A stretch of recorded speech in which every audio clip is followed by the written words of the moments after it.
Total media black out جو سب سے بڑی خبر ہے اس کو آپ نے میڈیا سے مکمل طور پر غائب ہوتے ہوئے دیکھا ہے. پچھلے 24 گھنٹے کے اندر آپ کو اسلام آباد کا باقاعدہ ایک حصار ہوتے ہوئے نظر آیا, خبر غائب رہی. اسلام آباد باقاعدہ یرغمال بنتا ہوا نظر آیا, خبر غائب رہی. اب اس وقت کل سے جو احتجاج شروع ہوا تھا تحریک لبیک کا, وہ اسلام آباد کی انٹرنس کے اوپر اپنے آپ کو براجمان کر چکا ہے. اور اس وقت آپ یہ جو کنٹینر کو اٹھانے اور رکھنے والے جو انسٹرومنٹس ہیں وہ بھی دیکھ رہے ہیں, اور بالکل پیچھے آپ کو کچھ گاڑیاں پولیس کی نظر آ رہی ہیں, اور اس سے آگے مکمل طور پر وہ کنٹینر اور وہ جو پل ہے جہاں سے آپ انٹر ہوتے ہیں اسلام آباد کے اندر, وہاں پر مکمل طور پر تحریک لبیک کے لوگوں نے اپنے آپ کو براجمان کر لیا ہے. کل سے جو کلیشز ہوئے پولیس کے ساتھ اس کی رپورٹنگ بھی نہیں ہوئی. انٹیلیجنس کے ایسٹیمیٹ کے مطابق تقریباً 12 سے 13 ہزار لوگ جو ہیں وہ راولپنڈی کے راستے اسلام آباد آنے کے لیے روانہ ہوئے, اور فیض آباد کے اوپر ان کو روکا گیا. راستے میں کلیشز بھی ہوتے رہے, لیکن اب بھی ہزاروں کی تعداد میں لوگ وہاں پر موجود ہیں. جو مطالبات وہ کر رہے ہیں اس میں فرانسیسی سفیر کو ملک سے نکالنے کا مطالبہ ہے, فرانسیسی جو ایمبیسی ہے اس کو بند کرنے کا مطالبہ ہے, جو پاکستان کا سفیر ہے فرانس کے اندر اس کو واپس بلوانے کا مطالبہ ہے, اور اس کے علاوہ یہ بھی مطالبہ ہے کہ ان لوگوں کو ڈپلومیٹک انکلیو جو مکمل طور پر سیل کیا جا چکا ہے وہاں پر جانے کی اجازت دی جائے تاکہ یہ وہاں پر احتجاج کریں. یاد رہے کہ یہ وہی نظارے ہیں جو ہم 2017 میں آپ کو دکھا چکے ہیں. اس وقت پی ایم ایل این کی حکومت تھی, اور یہی لوگ, یہی جماعت, یہی قیادت یہاں پر موجود تھی اور احتجاج کر رہی تھی. اس وقت چونکہ حکومت وقت ایسی تھی کہ آپ اس کے حصے بخرے کر سکتے تھے, لہٰذا کسی نے کوئی ضرورت محسوس نہیں کی کہ تجزیہ کریں کہ اس کی امپلیکیشنز کیا ہو سکتی ہیں جب آپ ایک نیوکلیر طاقت کے کیپٹل کو مکمل طور پر سیل ہونے دیتے ہیں احتجاجیوں کے ہاتھوں, تو اس کی امپلیکیشنز کیا ہیں. اس وقت سارے خوش ہو رہے تھے. عمران خان صاحب جو آج کل پرائم منسٹر ہیں یہ فرما رہے تھے کہ ان کی جماعت تو خادم حسین رضوی کو جوائن کرنا چاہ رہی تھی. باقاعدہ پریس کانفرنس میں آپ نے وہ تصویر بھی دیکھی ہوگی, جہانگیر ترین ساتھ بیٹھے ہوئے ہیں اور تمام لوگ موجود ہیں, اور وہ بتا رہے ہیں کہ کس طرح بڑا زبردست کاز لے کر آئے تھے اور وہ جماعت اس کو انڈورس کر رہے تھے. اس وقت کابینہ بالکل ہلی ہوئی تھی, پولیس کی دوڑیں لگی ہوئی تھیں, اور سب خوش ہو رہے تھے کہ پاکستان کے اندر دیکھیں لوگوں کے احتجاج نے کیسے ایک بدعنوان حکومت کی دوڑیں لگوا دیں. یہ نہیں سوچا کہ حکومتیں تو آنی جانی چیز ہیں, نظام کو مستحکم ہونا چاہیے. پولیس کی دوڑیں لگوانے والے جو اس وقت خوش ہو رہے تھے, آج پولیس کی جگہ رینجرز کو تعینات کر کے بیٹھے ہوئے ہیں. میں آپ کو یہ بتا دوں کہ جو ریڈ زون ہے پاکستان کا وہ مکمل طور پر اس وقت فوج کے کنٹرول میں ہے, اور اسلام آباد کی انتظامیہ صرف دور پرے ڈپلائمنٹس کے علاوہ کوئی کام نہیں کر پا رہی. یہ معاملات یہاں تک کیوں پہنچے؟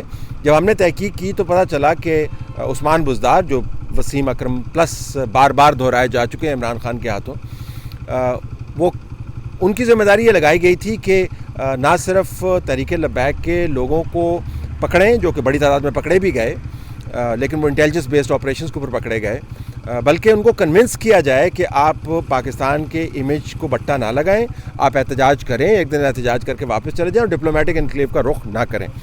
جو پاکستان میں ایمبیسیز موجود ہیں ان کو وزارت خارجہ نے بذریعہ شاہ محمود قریشی کے آفس کے یہ باور کروایا تھا, اور ان کو یہ ری ایشور کیا تھا کہ ان کو احتجاجیوں کو اسلام آباد کے قریب نہیں آنے دیا جائے گا, اور آپ پریشان نہ ہو, ڈپلومیٹک انکلیو مکمل طور پر محفوظ ہے. عثمان بزدار صاحب کی کارکردگی کے اوپر یہ تمام لائبل بنایا گیا تھا, اور اگر کوئی چند 100 افراد فیض آباد کے قریب پہنچ جاتے اس اوریجنل پلان کے مطابق تو ان کو تتر بتر کر دیا جاتا اور معاملہ رفع دفع ہوتا.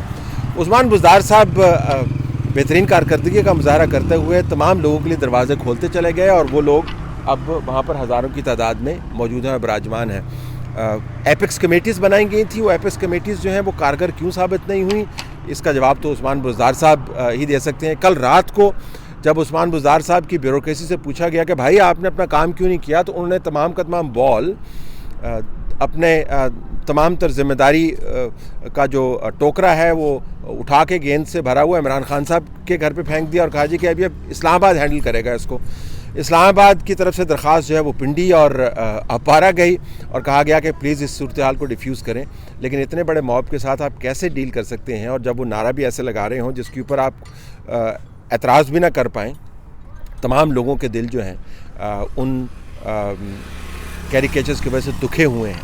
احتجاج کے طریقے کے اوپر اور احتجاج کے طرز عمل کے اوپر تو آپ بحث کر سکتے ہیں، لیکن جب نعرے یہ لگ رہے ہوں جیسے کہ لگائے جا رہے تھے تو تب ان کے ساتھ آپ انگیج کیسے کریں گے؟ تو عثمان بزدار نے تو صاف اور سادہ اور سیکیور رستہ اپنایا اور تمام بال جو ہے وہ عمران خان صاحب کی طرف بھیج دیا۔ عمران خان صاحب نے اپارا اور پنڈی بھیج دیا۔ اب یہاں پر رینجرز ڈپلائیڈ ہے اور جو اوریجنل پلان تھا کہ ان لوگوں کو اکٹھا نہ ہونے دیا جائے وہ تتر بتر ہوگا۔ اس کی امپلیکیشنز بہت گمبھیر ہیں۔ ایک تو یہ کہ اس سے آپ کو پتہ چلتا ہے کہ میڈیا کتنا مجبور ہے، جو روزانہ آپ کو لیکچر دیتا ہے کہ جمہوریت کیسے چلانی چاہیے، شفافیت کیسے ہونی چاہیے، اور میڈیا آرگنائزیشنز کے بڑے بڑے جغادری جو لوگ ہیں وہ اسکرینز کے پیچھے اور اسکرینز کے اوپر آ کے آپ کو بتاتے ہیں کہ رپورٹنگ کیسی ہونی چاہیے۔ دا بگیسٹ نیوز ان پاکستان، اسلام آباد کی انٹرنس پوائنٹ کے اوپر ہزاروں لوگوں کا اکٹھا ہونا اور انتظامیہ کا غیر فعال ہونا اور ریڈ زون کا فوج کے قبضے میں جانا اسکرین کے اوپر آپ کو کہیں پہ نظر نہیں آئے گی۔ اسلام آباد کے اندر جو سیلولر سروسز ہیں یعنی فون سروسز ہیں وہ بند ہیں۔ اگر آپ کے پاس گھر کے اندر وائر والا انٹرنیٹ موجود ہے تو آپ انٹرنیٹ استعمال کر سکتے ہیں، باہر تو سیلولر سروس بھی موجود نہیں ہے، اور یہ پچھلے 24 گھنٹے سے ہوا ہے۔ اسکول اسلام آباد کے اندر بند ہیں کیونکہ یہ مین انٹرنس پوائنٹ کو بند کیا ہوا تھا۔ جن لوگوں نے کاروبار کے لیے آنا ہے وہ تو سوچ بھی نہیں سکتے، جن لوگوں نے ہاسپٹل جانا ہے وہ تو سوچ بھی نہیں سکتے، جن لوگوں نے ٹریول کرنا ہے، تعلیم کا تو آپ سوچیں نا۔ ویسے ہی ہم نے تعلیم کے اوپر جو ہے وہ بڑا سخت ہاتھ رکھا ہوا ہے، ہلکی سی بارش بھی ہوتی ہے تو سب سے پہلے ہم تعلیمی ادارے بند کرتے ہیں کیونکہ ہمیں تعلیم کی ضرورت نہیں ہے، لیکن تمام جو زندگی کا کاروبار ہے وہ بند ہوا ہے۔ جو انٹرنس پوائنٹ ہے اسلام آباد کی پشاور روڈ کی طرف سے وہ کھلی ہوئی ہے، لیکن چونکہ شہر کے اندر ایکٹیویٹی نہیں ہے لہٰذا آپ کو بہت کم جگہوں کے اوپر کوئی بزنس ہوتا نظر آئے گا۔ فوڈ پلیسز کو تھوڑی سی کھلی ہیں، نہیں اسلام آباد کا شہر جو ہے آج فرسٹ ورکنگ ڈے کے اوپر مکمل طور پر بند ہے، کیونکہ سب سے بڑی خبر اسلام آباد کی جو مین انٹرنس ہے اس کی یرغمالی کیفیت ہے۔ پاکستان کا امیج دنیا بھر میں کیسا جا رہا ہوگا ہمیں اس کے اوپر بات کرنے کی ضرورت نہیں ہے، کیونکہ سب لوگ دیکھ رہے ہوں گے کہ دنیا میں UN کے جتنے بھی ممالک ہیں ان میں صرف پاکستان ہی ایسا کیوں ہے کہ جس کا کیپٹل سٹی جو ہے ہر 1.5 سال کے بعد بند کر دیا جاتا ہے یا یرغمال بن جاتا ہے، جہاں پر آپ کو کنٹینر لگانے پڑتے ہیں۔ اپنے گھر سے اگر آپ نکلیں ہیں اسلام آباد میں کہیں پہ آپ رہتے ہوں یا راولپنڈی میں رہتے ہوں تو 17 کلومیٹر کا فاصلہ کر کے آپ گھر آ کے ایسے شکر کے کلمے پڑھتے ہیں کہ جیسے آپ نے بڑا جہاد کر کے آپ واپس آئیں۔ یہ حالات یہ بنا دیے گئے اپنے گھر میں واپس آ کر آپ سکھ کا سانس لیتے ہیں جیسے بڑا طویل سفر کر کے آئے ہیں۔ تو یہ وہ ماحول ہے جس کے اوپر ظاہر ساری ایمبیسیز رپورٹ کر رہی ہوں گی۔ اور یہ یاد رہے کہ پچھلی مرتبہ تو جو حکومت تھی اس کے تو لا منسٹر کو بھی آپ فارغ کر سکتے تھے، ان سے آپ معافیاں تلافیاں بھی منگوا سکتے تھے، کیونکہ خیال یہ کیا جا رہا تھا کہ اس حکومت کو ہم نے گرانا ہے۔ تو اس کے گرانے کے لیے تو آہستہ آہستہ ان کے منسٹرز آپ فارغ کرتے رہے تھے، تو ان کو کچھ کنسیشنز دے دی گئی تھیں، پھر ان کو پیسے بھی دے دیا گیا تھا، ایک معاہدہ بھی کر لیا گیا تھا۔ اب تو وہ حکومت نہیں ہے۔ اب خادم حسین رضوی کے لوگوں کو آپ کیا ایسی چیز آفر کریں گے کہ وہ یہاں سے اٹھ کے چلے جائیں؟ اب ان کے ساتھ معاہدہ کون کرے گا؟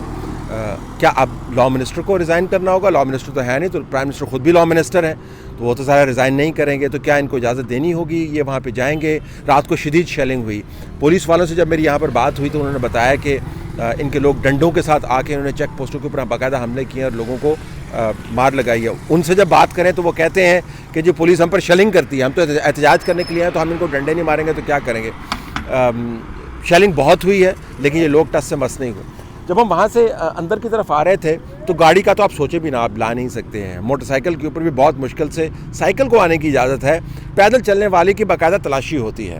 جی ہاں، اسلام آباد اپنے شہر کے اندر داخل ہوتے ہوئے آپ کو باقاعدہ تلاشی دینی پڑتی ہے اور پھر آپ کو اندر جانے کی اجازت ملتی ہے۔ یہ وہ صورتحال ہے جس کے اوپر بڑے غور و خوض کی ضرورت تھی، جس کے اوپر نیشنل سیکیورٹی کمیٹی کا اجلاس بلانا چاہیے تھا، جس کے اوپر ٹویٹس ہونے چاہیے تھے، پریس ریلیزز جاری کرنی چاہیے تھی، اور ایک ایمرجنسی میں کوئی کانفرنس بلانی چاہیے تھی۔ وہ تمام کام جو ہم نے 2017 میں کیا لیکن 2020 میں ہم نہیں کر پا رہے کیونکہ اس وقت مقصد کچھ اور تھا۔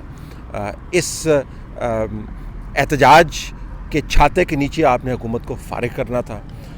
یہ نہیں سوچا کہ یہ احتجاج گھوم کر گلے میں بھی پڑ سکتا ہے, جو گلے میں پڑ گیا. اب دیکھیں کہ اگلے 12, 14, 18 گھنٹے کے اندر کیا آپ جادو کی ایسی چھڑی گھماتے ہیں جو پچھلے 24 گھنٹے کے اندر نہیں گھما پائے, اور یہ لوگ یہاں سے چلے جائیں. اپنے ریکارڈ کے مطابق تو شیخ رشید کو یہاں پر آ کر خادم حسین رضوی کے ساتھ بیٹھنا چاہیے, کابینہ کے ممبران کو ان کو ساتھ بیٹھنا چاہیے, عمران خان کو لیڈ کرنا چاہیے خادم حسین رضوی کے ساتھ بیٹھ کر, کیونکہ وہ کہتے یہی تھے 2017 کے اندر کہ ان کی بہت سمپتی ہے خادم حسین رضوی کے ساتھ. لیکن آج کل وہ آپ کو نظر نہیں آ رہے, نہ کوئی ٹویٹ ہے, نہ کوئی بیان ہے, اور تمام کا تمام معاملہ جو ہے وہ فوج اور انٹیلیجنس ایجنسیز کے اوپر چھوڑ دیا گیا ہے.